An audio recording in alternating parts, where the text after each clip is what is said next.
tragedia me acabo de enterar! Vieja, ¿para qué vino, vieja? Que se ¿Por queda en qué casa. Cora ¿no? hizo eso? Mire, Cora, es lo que nos faltaba, la ¿A soja. dónde está mi amiga? Su amiga ¿Dónde está muy bien, su amiga lo que está ahí adentro es una... Bueno, ¿para qué le voy a explicar? ¡Es sorda! ¿A dónde está mi amiga? ¡Sale! ¡Cállate la boca! Capítulo de hoy. ¿Qué tragedia me ¿Dónde acabo está de mi amiga? enterar? La Constitución Nacional Argentina. Cora hizo eso. Mire, Cora, es lo que nos faltaba, la soja.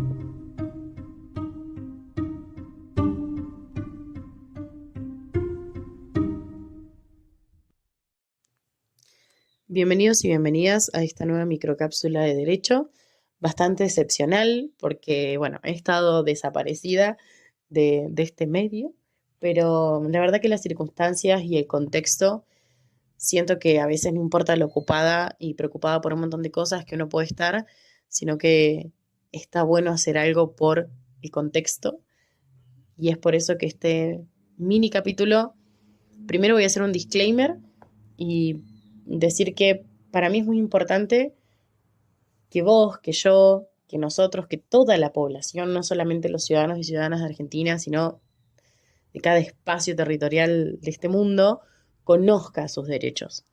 Porque, querramos o no, es una de las pocas o únicas formas que tenemos de que no nos mientan en la cara, de que no nos lleven por delante, de que no pasen por arriba de nosotros.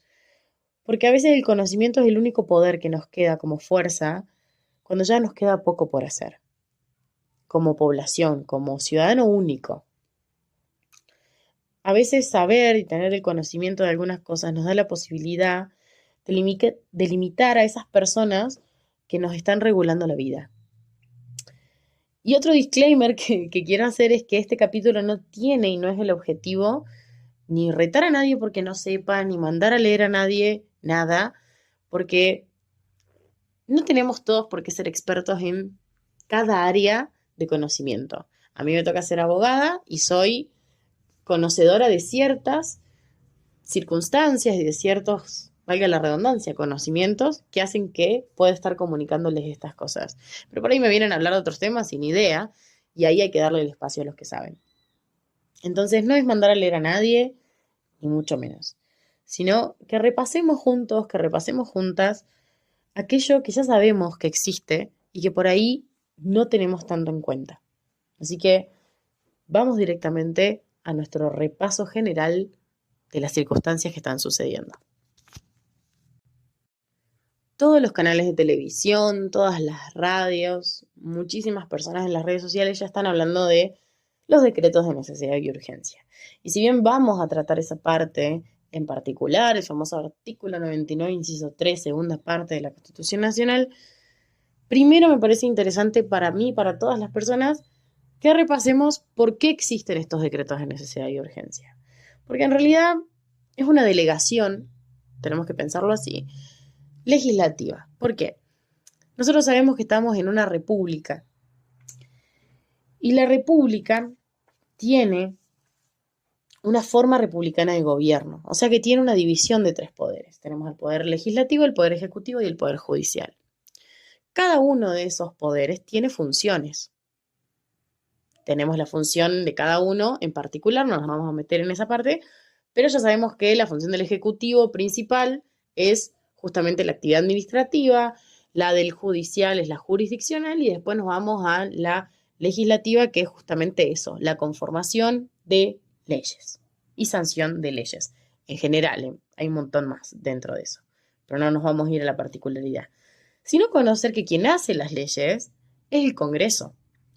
Y el Congreso está lleno de gente que nosotros como personas, como ciudadanos del país, lo fuimos votando porque nadie delibera sino a través de sus representantes. Artículo 22 de la Constitución Nacional. Entonces, si la facultad principal que tiene el Poder Legislativo es la de legislar, ¿por qué el Ejecutivo, o sea, el presidente de la Nación Argentina, puede, a través de un decreto de necesidad y urgencia, sancionar algo con fuerza de ley? Bueno, ahí nos vamos. El artículo 83, inciso 23 de la Constitución Nacional, que son todas las atribuciones del Congreso, nos determina la prohibición literal de que un presidente puede emitir una disposición de carácter legislativo. Pero ese mismo artículo nos da una excepción y nos nombra los decretos de necesidad y urgencia.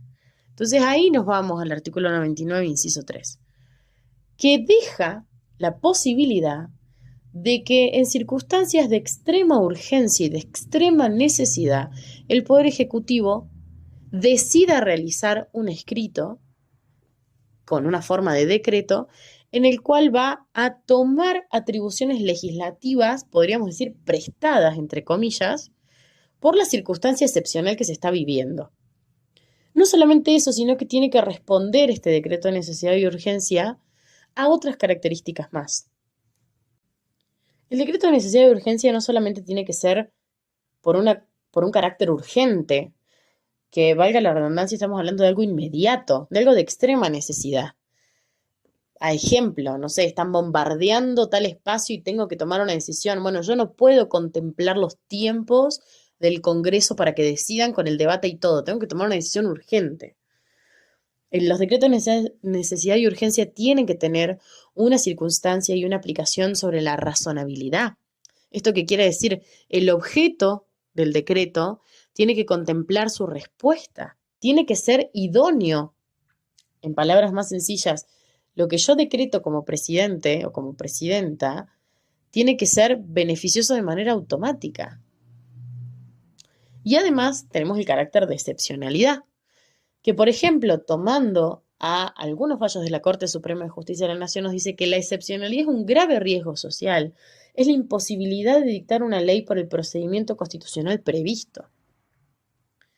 O sea que no puede el presidente o la presidenta, quien sea que esté en el cargo, redactar un decreto de necesidad y urgencia por mera conveniencia. Y obviamente tenemos las prohibiciones por materia, que esas ya las sabemos, que son que no puede decretar la materia penal, ni tributaria, ni electoral, ni de poder político, de partidos políticos, perdón.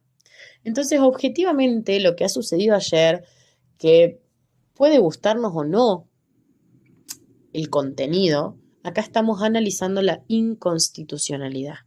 ¿Y por qué digo esto? Porque he leído en carácter personal muchos tweets, muchas publicaciones acerca de personas diciendo que muchas barbaridades a nivel legal, ¿no es cierto? Acá lo importante es entender como argentinos, como argentinas, que es inconstitucional. Porque no existe la posibilidad de que el presidente o presidenta de la nación tenga y contenga la suma del poder público.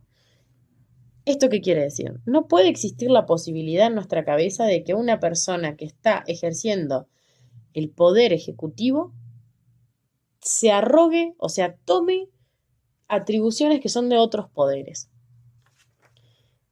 ¿Por qué? Porque esto ya pasó en nuestro país. Hace mucho tiempo, en 1835, Juan Manuel de Rosas se arroga la suma del poder público. Él dice, yo soy gobernador si me dan la suma del poder público. ¿Qué pasa? Dicen todos que sí. ¿Y qué sucedió?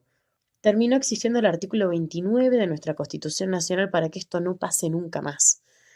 El artículo 29 de la Constitución Nacional no solo prohíbe la suma del poder público, sino que es uno de los pocos artículos que contempla la posibilidad de una acción delictiva dentro de la Constitución Nacional. Yo tenía un profesor de constitucional que nos decía que la letra de la Constitución es poética, porque todo tiene un porqué. Y él decía siempre que se nos piantaba un lagrimón cuando escuchábamos alguna de las formas en las que está redactado, y el artículo 29 no es la excepción, y es por eso que es el único que voy a leer completo. Artículo 29. El Congreso no puede conceder al Ejecutivo Nacional, ni a las legislaturas provinciales, a los gobernadores de provincia, facultades extraordinarias, ni la suma del poder público, ni otorgarles sumisiones o supremacías, por las que la vida, el honor o las fortunas de los argentinos queden a merced de gobiernos o persona alguna. Actos de esa naturaleza llevan consigo una nulidad insanable y sujetarán a los que lo formulen, consientan o firmen, a la responsabilidad y pena de los infames traidores de la patria. ¿Por qué este artículo es importante? Porque nos introduce la circunstancia de que en los decretos de necesidad y urgencia no solo actúa un presidente, porque dice, quien lo formule, lo consienta o lo firme. ¿Por qué tenemos esto? Porque los decretos de necesidad y urgencia no es algo tan sencillo. Yo digo, yo firmo, ya está. No es así. Tiene requisitos de forma. Eso en el derecho significa que tiene requisitos de formalidad, que tiene requisitos legales, que tiene que ser establecido de esa manera. ¿Cuáles son estos requisitos que tiene que tener el decreto de necesidad y urgencia sí o sí para que genere efecto alguno?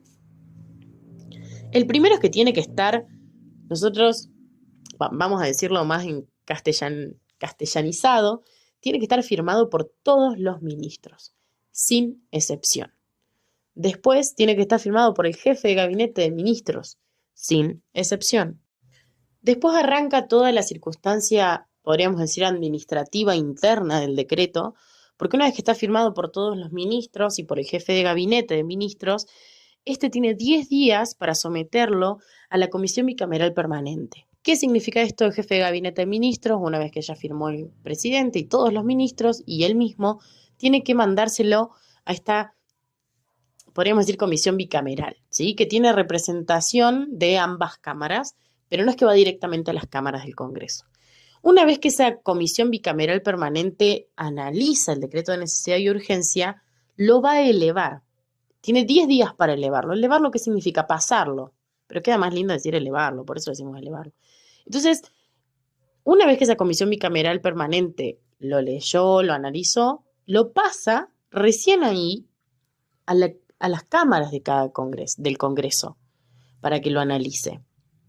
Entonces vemos que es un proceso largo, un decreto. No tenemos que tener en nuestra cabeza que porque es un decreto de necesidad y urgencia y solo necesita la firma. No, necesita muchas firmas, necesita mucha circunstancia protocolar administrativa. Entonces, estamos frente a un proceso. No caigamos en que es algo fácil porque no lo es. Entonces, estamos frente a un proceso que se está llevando a cabo. Lo que sucede es que hay muchos límites que no se están teniendo en cuenta. Hay muchas circunstancias legales que no se están teniendo en cuenta. Y en este capítulo lo que estábamos buscando es la objetividad de analizar nuestra Constitución. Como argentinos y como argentinas, no importa quién esté gobernando, no importa qué partido político esté al mando, no importa qué políticas públicas, buenas, malas, más o menos, nos quieran colocar y nosotros tengamos que cumplir. Creo que el rol hoy como abogada y como abogados, si hay por ahí escuchando, es que no pueden pasar por arriba de la Constitución Nacional. Ni hoy ni nunca. Antes sucedió y somos nosotros quienes somos los responsables de que esto no vuelva a pasar. Después, cuando algo está dentro de la legalidad, cuando algo está dentro del marco constitucional, después nos puede gustar o no gustar y podemos estar a favor o en contra. No importa el contenido. Acá lo importante es que no avasallen nuestra normativa primera, nuestra ley primera, nuestra cúspide, porque si no, nada va a tener sentido. Pero ni hoy ni nunca. Es nuestra responsabilidad también conocer esto, saber cuáles son los procesos. Capaz no a fondo, porque no tenemos por qué ser fanáticos, ni nos tiene que gustar mucho el derecho, ni nada. Pero la Constitución Nacional es el ABC de nuestro país. Hay mucha gente que sufrió, mucha gente que murió, mucha gente que trabajó demasiado para que esta letra de la ley sea nuestra letra de vida.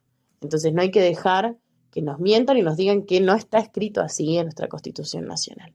Y repito, esto es completamente objetivo, no importa quién esté en el poder, no importa qué política se esté queriendo implementar. Nunca nadie tiene que pasar por la Constitución Nacional Argentina, porque cuando sucedió, pasaron crímenes atroces y fue la peor o una de las peores épocas de nuestra historia como país. Así que no dejemos que esto vuelva a pasar, conozcamos nuestros derechos, conozcamos nuestra letra de la ley, porque es lo único que puede en este momento hacer una diferencia.